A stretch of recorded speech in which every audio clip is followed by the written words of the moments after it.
My name is Jessica and I'm a person in recovery, and what that means for me is I haven't needed to use any alcohol or any other drugs since March 2013, and what recovery's allowed for me is to be the mum that I'm meant to be, a sister, a friend, and recovery's really given me a new gift of life. My view of who a drug addict is has really shifted because it could be anybody and it doesn't discriminate. So there's a lot of mums out there, I think, that are struggling. My battle with painkillers began in early 2011 when I went over to the dentist and had some wisdom teeth pulled out. He proceeded to prescribe me a painkiller that contained codeine in it.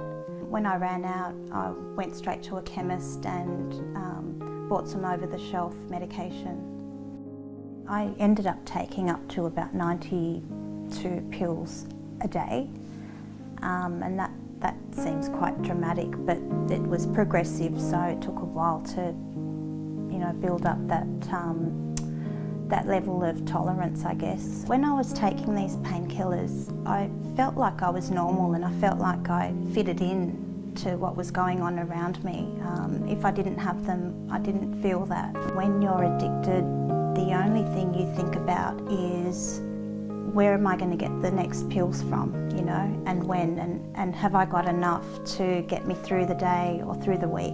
It felt like I was living two lives, like one was the addicted and the other one was the normal.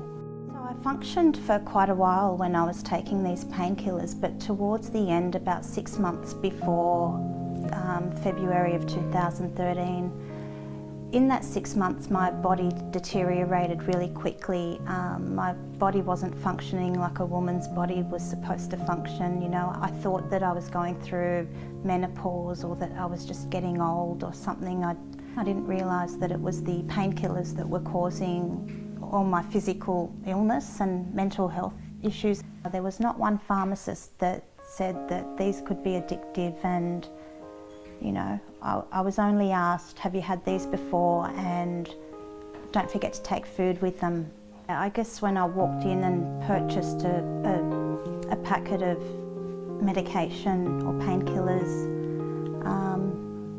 I just seemed like an ordinary mum. I was well dressed and I looked like I had myself together, so no one ever questioned me. It was February 2013 when I was rushed to hospital and had a huge ulcer that was on the verge of bursting, a stomach ulcer. I just thought, I'm just going to die like this. There was no way out. I didn't see a light at the end of the tunnel. I just thought that this was it. It was my family that saw a problem, that there was something not quite right with me. And it was their persistence and, them coming over and saying, you're not right, that I agreed to go and get a blood test. And my husband was the one that took me to get a blood test. After I got the blood test, it was the doctor that called. It was about midnight that night, and he said to my husband, you better rush your wife off to the hospital because she could drop dead any minute. I didn't realise the extent of the addiction. I didn't realise I was on the verge of dying. No one actually ever talked to me about addiction, but there was still that stigma and that shame about talking about the addiction itself. Addiction doesn't care how smart you are or where you live or whatever. It's just once it's got a grip on you,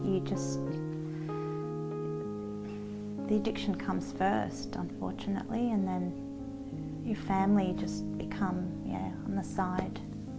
When you're in addiction, you just can't, you can't explain it if you don't know what it is. So, yes, I guess I'm making up for it now in recovery, and I wouldn't wish addiction on anyone. There are many treatment options available, and I would recommend talking to your doctor about your addiction and just seeking help, because what might get one person well may not get another person well. My life today is, it's really simple, you know, like there's no dramas, and I live a quiet life with my children, my husband. There's no dramas like there was when I was addicted, so I don't take it for granted. You know, I've got my health back on track as well, and I'm grateful every day. I'm just really grateful every day that I found a new life.